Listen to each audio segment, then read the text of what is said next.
What are the current holdings of Waqf board? Did you know in Islamic countries the Waqf is abolished? Why in India the state Waqf board is issuing marriage certificates? How is women representation in Muslim communities? Is it going to be mandatory verification for all the land holdings of Waqf board from now on? All these are important points, but before that, what is Waqf? Who are the board members? When it all started? What were the amendments done earlier to 2024? Let's look into that.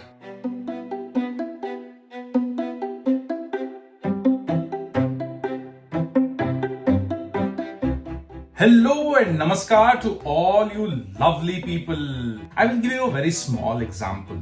Imagine a Muslim person who is having a land or a property and then he wants to dedicate this particular property of his in the name of God. Waqf board will come into picture. They will consider and recognize his property as pious, religious and charitable and then use it accordingly. They will register his property in the name of Waqf board and that property becomes part of Waqf board. So what are the current holdings of Waqf board? 8,70,000 immovable property, 16,173 movable property, about 3,56,000 estates with 8 lakh acre of land holdings with the Waqf board. That is huge. That is staggering. Since 2009, this land holding has doubled. They stand at number 3 only after railways and armed forces. You got my point, right? The land holdings of the Waqf board are third in the ranking in India after railways and armed forces. So what is Waqf board members? Who are they? All the states have different Waqf boards. So Telangana has its own state Waqf board, Karnataka has one, Maharashtra has one, Jharkhand has one, Haryana has one. So this Waqf board of individual states has a chairperson and nominated Muslim members. So basically it is a religious organization which is taking care of all the land holdings that are donated in the name of God or that are with the Waqf board in the name of God. So this chairperson and the nominated Muslim members. So the Muslim members are the Muslim MPs, MLAs, Muslim scholars. So all these people hold a position in the Waqf board. There is no women representation till date. So we will come to that at later point. What are the powers? Let's dig deep into what are the powers of this Waqf board. The Waqf board has powers to administer properties, to gain, recover the lost properties, to sanction transfer of properties. So once the property is transferred to the Waqf board, it cannot be recovered. It cannot be challenged either. This is all going to change. The Waqf board is only to manage the properties and the finances, land holdings and the money that comes in and goes out. So the Waqf board finances education, graveyards, mosques, shelter homes and all the other charitable events. So the next point is, why is Telangana State Waqf Board issuing marriage certificates or was issuing marriage certificates? This happened immediately after the NRC exercise that was happening in Assam. So when the NRC exercise was happening in Assam, Telangana State Waqf Board started issuing marriage certificates. Why? Because marriage certificates is one of the legal documents in the NRC exercise. So all the couples were issued marriage certificates so that they come in the ambit of NRC. With land, finance, money comes in great power. So the power should not be misused. Waqf board Issuing marriage certificates is a matter of concern. Issuing divorce certificates is a matter of concern. Why were they doing it will all change now. What are the amendments to the Waqf Act? Before that, when did it start? It started in 1954. So we will look into only after 1947, post-independence. So in 1954, the first act was passed. The first law was passed. After that, in 1995, a new Waqf Act was passed. The old one was repealed.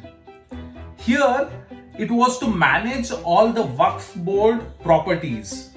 So more power was given to Waqf Board.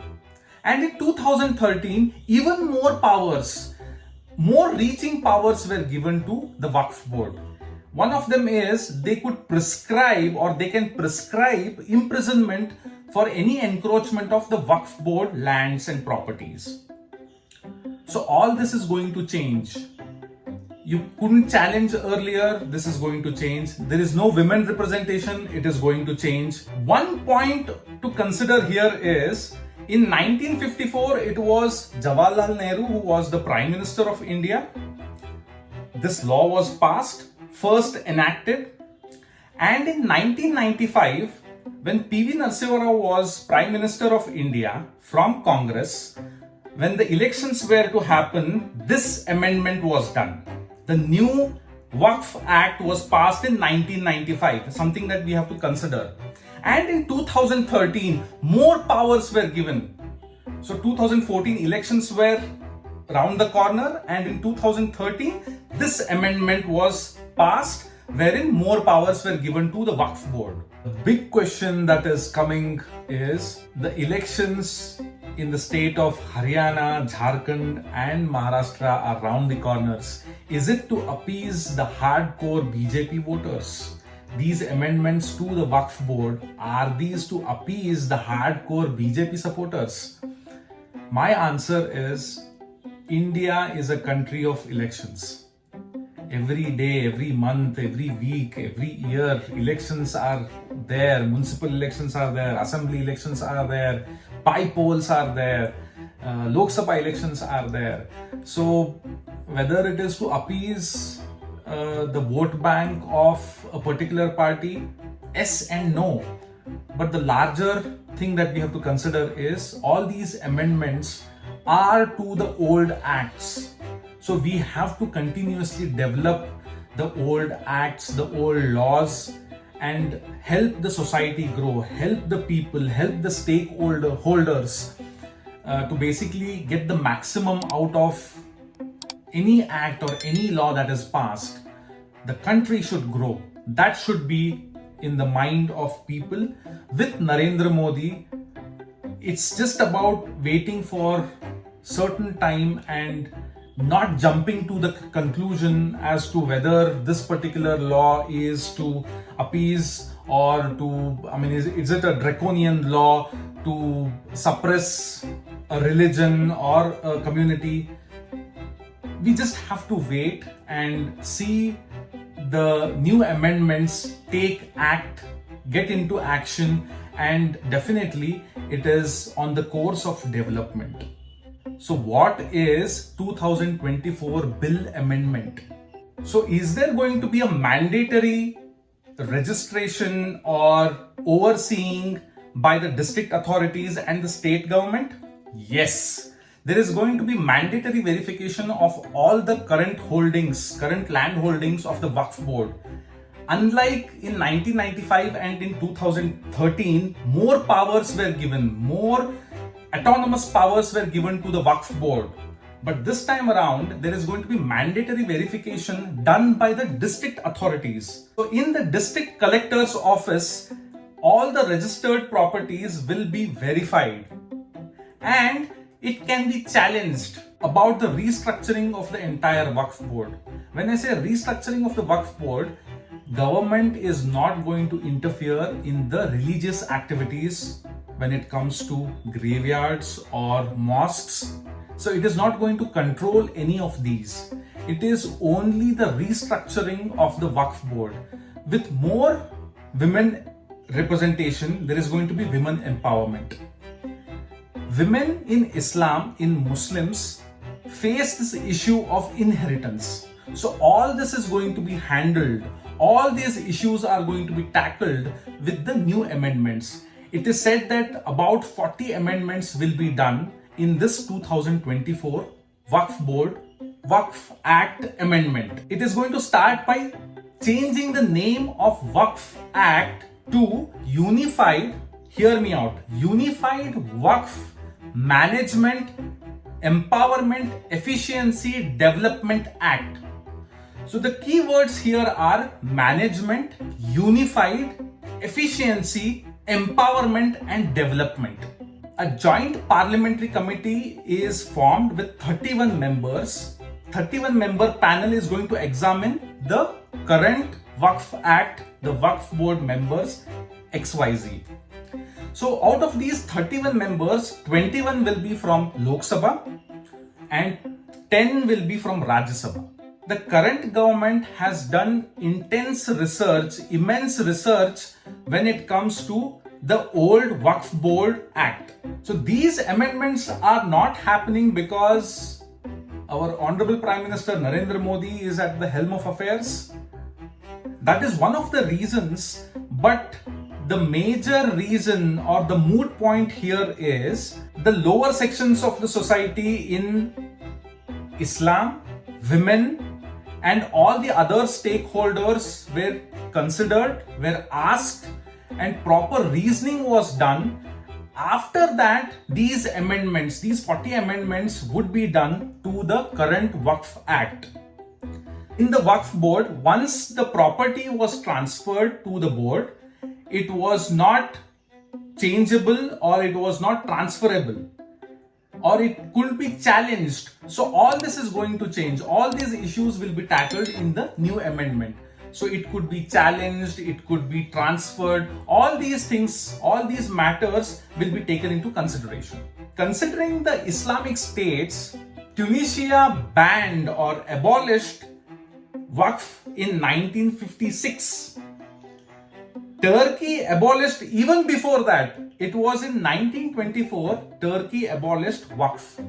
And in the countries like Kuwait, Iraq, Syria, Lebanon, either it is the central government overseeing the Waqf Board or there is a central government ministry which is looking into the affairs of the Waqf Board. In Saudi Arabia, it is the royal family assigned general authority that is looking after or that is overseeing the entire Waqf Board activities. Why not in India? Considering the powers, the land holdings and the finances that Waqf Board has, there should be greater transparency, there should be greater involvement, diverse involvement. We are not saying involve other religions.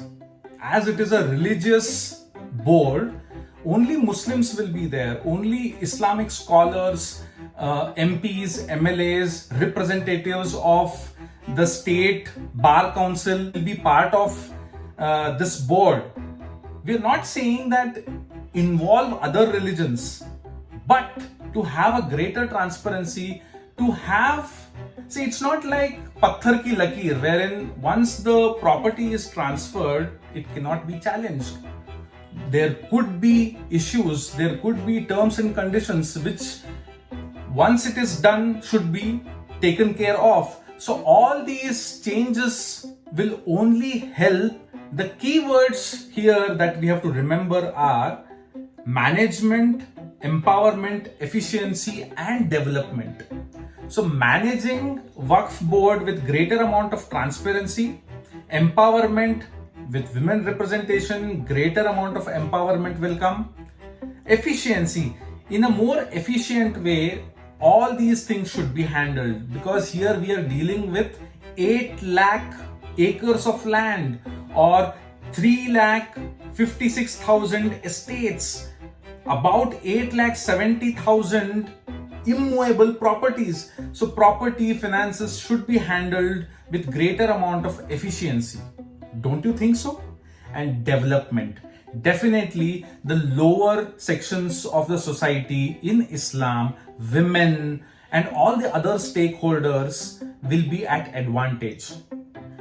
Waqf board, when it comes to financing education, graveyards, mosques, shelter homes, charitable events, it is doing a very good job.